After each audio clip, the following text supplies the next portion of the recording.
आज हम लोग बात करेंगे नेटवर्क स्ट्रक्चर के बारे में। नेटवर्क स्ट्रक्चर क्या होता है?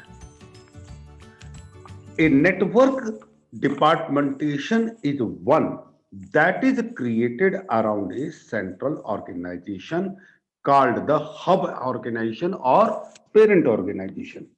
ध्यान रखेंगे, इसको थोड़ा सा समझ लेंगे और जैसे ही ये समझ में आएगा ये पता चलेगा दिस इज द इजीएस्ट, सबसे आसान तरीका, सबसे आसान फॉर्मेशन यही होती है। तो मैंने क्या बताया? A network departmentation is one that is created around a central organisation called the hub organisation that has relationship and arrangement with some other organizations to perform like designing, manufacturing, marketing, etc. for the central organization on a contractual या outsource basis. मतलब क्या है? इसको समझने के लिए पहले हम इस चार्ट को समझते हैं। यहां पर देखिए क्या कह रहा है। There is a core company in the middle, बीच में एक कोर कंपनी है आपके पास। मान लेते हैं ये एक इंश्योरेंस कंपनी। ये इंश्योरेंस कंपनी के पास काम करवाने के दो तरीके हैं। हर तरह का आदमी अपने यहां एम्प्लॉय करो, उसको ट्रेनिंग दो, उसको काम समझाओ और उसे काम को करने के लिए जगह दो, रिसोर्सेज दो, सब कुछ उपलब्ध कराओ। इसकी जगह पर ये कोर कंपनी ऐसा भी कर सकती है कि अपने काम को आउटसोर्स कर दे। आउटसोर्स कैसे कर दे? उसने अपने लिए एक कॉल सेंटर हायर किया। देखिए कॉल सेंटर, इस कॉल सेंटर का काम क्या है? लोगों को फोन करता है, ईमेल के जवाब देता है, उनसे बात करता है, उनको आपकी पॉलिसीज के बारे में, आपके बारे में बताता है और पोटेंशियल कस्टमर्स का डेटा इकट्ठा करके कोर कंपनी को दे देता है। कोर कंपनी, ये इंश्योरेंस कंपनी, इस डेटा को डेटा प्रोसेसिंग यूनिट को प्रोवाइड कर देती है। डेटा प्रोसेसिंग यूनिट इस डेटा को एनालाइज करता है, इसके आधार पर जरूरी निर्णय लेता है, उन निर्णयों की सूचना कोर कंपनी को देता है और अपनी पूरा डेटा को सिक्योर करता है।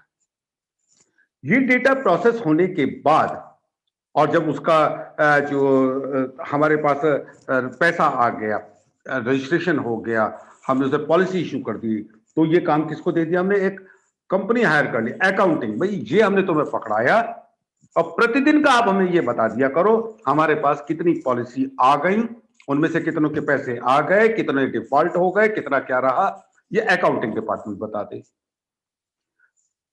जैसे ही ये बात होती है, इसके बाद आपने अपने इस काम को, अगर भगवान ना करे किसी पॉलिसी होल्डर के साथ कोई दुर्घटना हो गई तो हमें क्लेम देना पड़ेगा।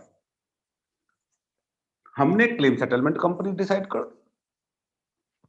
तुम्हारा काम क्या है? इनसे सारा डेटा लो, प्रोसेस करो और हमें बताओ देना है या नहीं देना है। अब यहां पर गौर से देखिए, पूरा का पूरा जितना काम था, ये काम हमने कई लोगों को आउटसोर्स कर दिया, हम खुद नहीं कर रहे हैं। इवन देखिए अगर चार्ट में, तो क्लेम सेटलमेंट कंपनी भी दो कंपनियां दे दी, एक कंपनी ए, एक कंपनी बी। कंपनी ए को क्या कह दिया कि तुम 20 लाख तक के जो क्लेम्स हैं उनको सेटल करना। कंपनी बी को हमने क्या कह दिया? तुम 20 लाख से ऊपर वाले क्लेम सेटल करना। इवन ये भी किया जा सकता है। तो गौर से देखिए, इंश्योरेंस कंपनी ने अपने लिए कोई आदमी हायर नहीं किया, बावजूद इसके काम पूरा चल रहा है। तो पेरेंट कंपनी, हब कंपनी कौन सी हुई? ये इंश्योरेंस कंपनी, जिसके कई सारे डिपार्टमेंट्स हुए। अब इस लाइट में अपनी डेफिनेशन को देखिए। A network departmentation is one that is created around a central organisation. जैसा अभी मैंने एग्जांपल दिया था, सेंट्रल ऑर्गेनाइजेशन कौन सी? वो insurance company. That has relationship and arrangement with other organisation, जो दूसरे ऑर्गेनाइजेशन, जैसे मैंने अभी बताया, कोई कॉल सेंटर, कोई डाटा प्रोसेसिंग, कोई अकाउंटिंग डिपार्टमेंट, कोई क्लेम सेटलमेंट डिपार्टमेंट, ये अलग अलग कंपनी हो। इनके साथ में एक रिलेशनशिप, एक अरेंजमेंट करता है और उस अरेंजमेंट के आधार पर हम अपने काम को परफॉर्म करते हैं। मैंने एक इंश्योरेंस कंपनी का एग्जांपल दिया और दूसरी कंपनियां भी हो सकती हैं। जैसे एक छोटा सा एग्जांपल देता हूं, ऑटोमोबाइल कंपनियां बनाएंगे हम, बेचोगे तुम। जैसे आजकल एक वो टोयोटा वालों ने और मारुति वालों ने और सुजुकी वालों ने हैंडशेक किया है, एक ज्वाइंट वेंचर निकाल रहे हैं। एक ही हब होगा, एक ही जगह होगी, यहां पर मारुति की भी गाड़ी होगी, टोयोटा की भी गाड़ी होगी, सुजुकी की भी गाड़ी होगी। वो एक अलग कंपनी है। और देखिए, जैसे आपको क्या लगता है कि जियो कंपनी, रिलायंस जो आपको मोबाइल दे रही है, ये सारा काम खुद कर रहे हैं? नहीं, टावर अलग कंपनी खड़ा करती है, मोबाइल डिस्ट्रीब्यूशन अलग कंपनी काम करती है, आपकी क्वेरीज को शांत करने का काम कॉल सेंटर डिपार्टमेंट एक अलग कंपनी काम करती है। मींस जियो अपने आप में एक बीच में हब है, जिसने दूसरे सब लोगों को काम बांटा हुआ है, तो उनको पैसा दिया, काम ले लिया। तो इस तरह का स्ट्रक्चर नॉर्मली या तो बहुत छोटी कंपनियां करती हैं, जिनके पास आदमियों को रखने के लिए रिसोर्सेज नहीं होते, या वो उस रिसोर्सेज को मतलब बेयर नहीं कर पाते, या उल्टा बहुत बड़ी कंपनियां रखती हैं जिनके पास इतने आदमी हो जाते हैं कि उन्हें संभालना मुश्किल हो जाए, तो वो काम का बंटवारा कर देते हैं। तो this type of networking solution is also called a virtual organisation. वो कंपनी पेरेंट कंपनी से जुड़ी हुई है, लेकिन दिखाई किसी को नहीं दे रहा है, वर्चुअली सब जुड़े हुए हैं आपस में। It is nearly a complete organisation and any slight change in the structure of parent और network organisation is not important. कोई छोटा मोटा अगर परिवर्तन होता है तो उस परिवर्तन का कोई प्रभाव न पेरेंट कंपनी पर पड़ेगा और ना ही आपकी जो सब्सिडायरी कंपनी है, दूसरी कंपनी जिसको आपने काम आउटसोर्स किया है, उस पर पड़ेगा। फॉर एग्जांपल, आपने काम कंपनी एक्स को दे रखा था, कंपनी एक्स का काम आपको नहीं समझ में आया, आपने नोटिस दिया 1 जनवरी 2021 से आपसे हमारा डाटा, नमस्कार, आपसे हम नहीं काम करेंगे, हमने वाई कंपनी को काम दे दिया। कस्टमर को क्या फर्क पड़ा?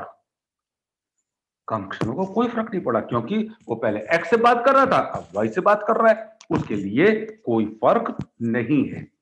तो अगर कोई छोटा मोटा चेंज भी आता है इस टाइप के स्ट्रक्चर में, तो उसका कोई प्रभाव ना पेरेंट कंपनी पर पड़ता है और ना ही जो आपकी आउटसोर्स कंपनी है उसके ऊपर प्रभाव पड़ता है।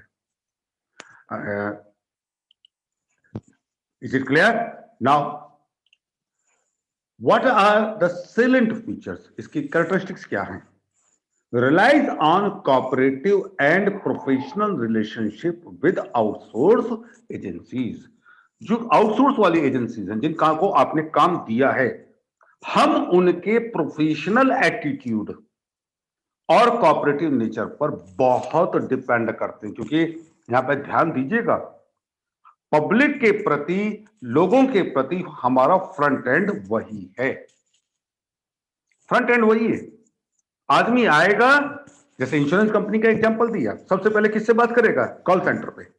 अगर वो कॉल सेंटर से ही डिसअपॉइंट हो गया तो वो आपकी कंपनी के लिए एक नेगेटिव इमेज बना देगा, संभव है कि वो आपके प्रोडक्ट ना खरीदे। तो ध्यान रखिए, relies on cooperative and professional relationship with outsource agencies, पहली characteristics. Administrative and functional hurdles are faced by the network departments. हमारे पास कुछ नहीं है, हड़ताल हो रही है, तुम जानो, हमें इससे कोई मतलब नहीं, हमें हमारा काम होता रहना चाहिए। अगर आपको याद होगा, अभी कुछ समय पहले न्यूज़पेपर्स में खबर छपी थी, आईफोन बनाने वाली एप्पल कंपनी का जो इंडिया में कारखाना है, वहां पर वर्कर्स ने कुछ तोड़फोड़ की। ठीक हो गया, लेकिन क्या इससे एप्पल को कोई फर्क पड़ा? नहीं। क्यों? क्योंकि उन्होंने ये पूरा का पूरा काम आउटसोर्स किया हुआ था कि भाई लेबर आप ला करके देखो, नतीजा जो कंपनी लेबर सप्लाई कर रही थी, लोगों को सप्लाई कर रही थी, एजिटेशन उनके खिलाफ हुआ। ध्यान दीजिए इस चीज को। पेरेंट कंपनी क्लियर, बाहर। तो एडमिनिस्ट्रेटिव एंड फंक्शनल हर्डल्स जितने भी हैं वो सब नेटवर्क डिपार्टमेंट झेलेंगे। Such type of departmentation is generally on temporary basis, पूरी तरह से टेम्परेरी है। क्यों?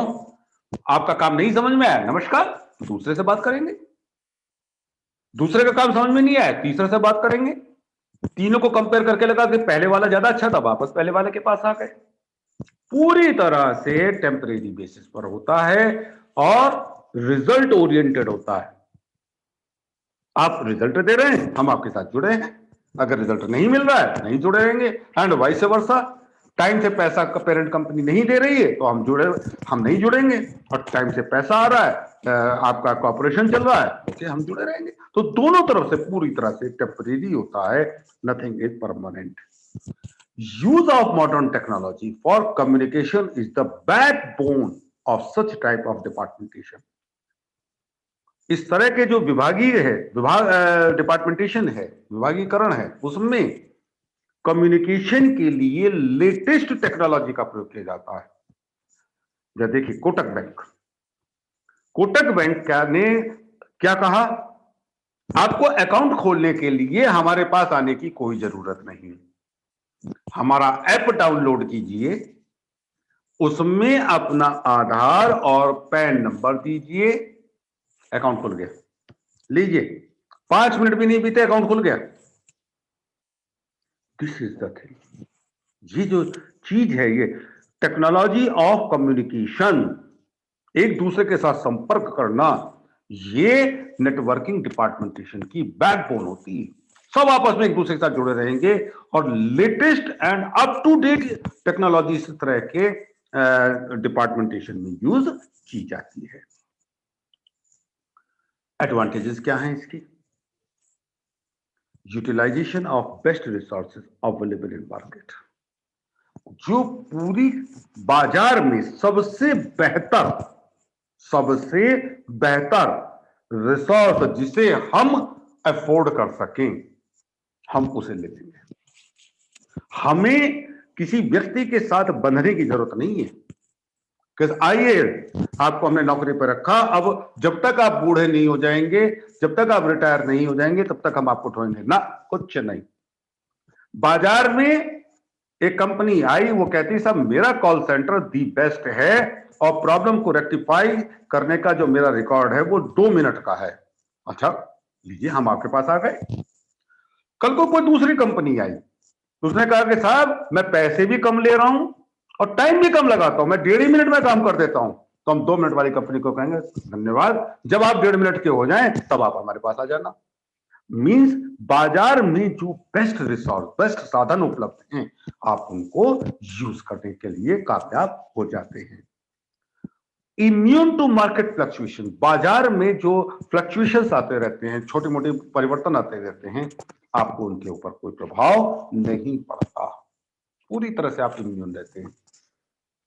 जैसे छोटा सा एग्जांपल, इंश्योरेंस कंपनी आजकल एक पर्टिकुलर हेल्थ इंश्योरेंस की मांग बढ़ जाएगी, क्योंकि आजकल आप देख ही रहे हैं कोरोना का जिस तरह से लोग चल रहा है, तो लोग हेल्थ इंश्योरेंस के प्रति जागरूक हो रहे हैं कि भाई कराना चाहिए। कॉल सेंटर का काम बढ़ गया, प्रोसेसिंग का काम बढ़ गया, आपका जो क्लेम सेटलमेंट का काम बढ़ गया, पेरेंट कंपनी को क्या फर्क पड़ा? करो भाई, ये तुम्हारा काम है, हम तो पर केस आपको इतना पैसा दे रहे हैं, 100 केस ले आओगे हम 100 के पैसे दे देंगे, 1000 ले आओगे 1000 दे देंगे, हमें कोई फर्क नहीं पड़ता। अगर उल्टा हो जाए, किसी वजह से केसेस डाउन हो जाएं, तो भी पेरेंट कंपनी को कोई फर्क नहीं पड़ता। वो क्या कहेगी, भाई तुम 100 केस हम उम्मीद कर रहे थे, तुम 50 लाए, 50 के पैसे देंगे। तो कोई बर्डन नहीं रह जाता है। मार्केट फ्लक्चुएशन, बाजार में जो उठापटक होती है, उससे हम इम्यून रहते हैं। Less administrative and functional hurdles, मैंने जैसे बताया कि नेटवर्क को ये सब झेलना है हमें। तो हमारी कंपनी में जो 10, 20, 50, 100 आदमी हैं, हमें तो उन्हें मैनेज करना है। हमने अपने यहाँ एक आदमी रखा हुआ है, भाई आप कॉल सेंटर डिपार्टमेंट को देखें, कॉल सेंटर वालों को देखें, कॉल सेंटर वाला और वो आपस में बातें करते रहते हैं, नमस्कार। Flexibility of structure of parent organisation. Parent organisation जो है यानी कि हब कंपनी जो है, वो अपने स्ट्रक्चर में जैसे मर्जी परिवर्तन करती रहे, चाहे वो ऑर्गेनाइजेशनल बना ले, चाहे वो आपका फंक्शनल बना ले, चाहे वो मैट्रिक्स बना ले, जो मर्जी करे, उसका कोई प्रभाव व्यवसाय पर नहीं पड़ेगा।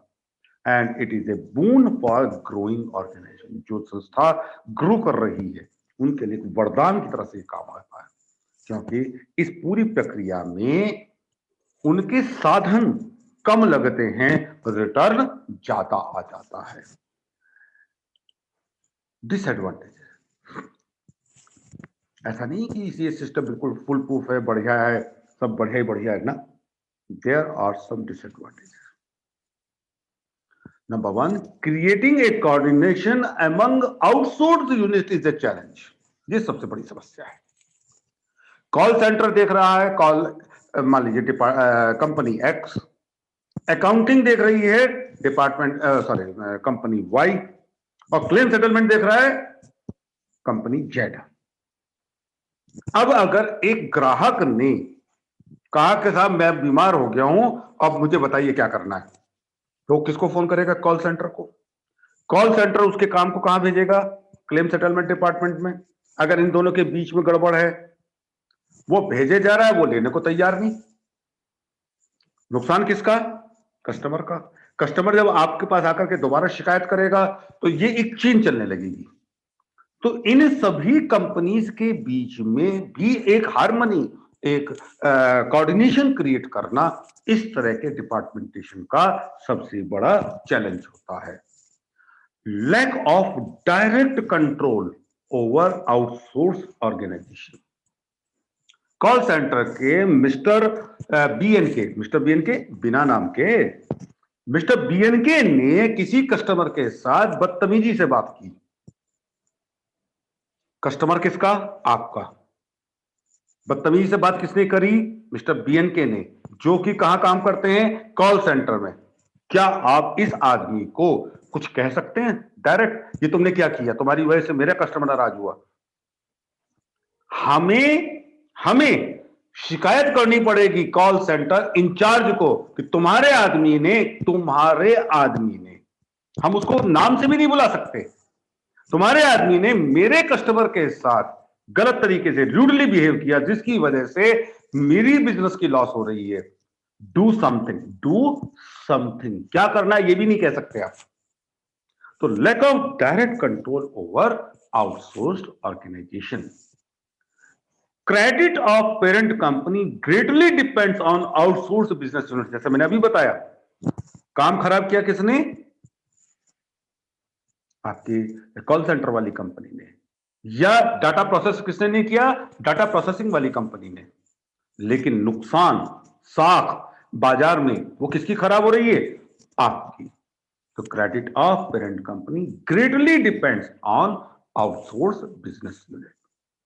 अनसुटेबल फॉर लार्ज यूनिट्स, जो ज्यादा बड़ी संस्थाएं हो जाती हैं उनके लिए अनसुटेबल हो जाता है। क्यों? पहले तो कंपनी खुद बड़ी, तो उसका जो काम होगा वो भी तो बड़ा होगा, यानी कि बड़ी कंपनी के काम को संभालने के लिए एक और बड़ी कंपनी चाहिए, यानी कि कई सारी बड़ी कंपनियां किसी एक और बड़ी कंपनी के का लिए काम कर रही होती हैं। नतीजा सब बड़ा ही बड़ा हो जाता है।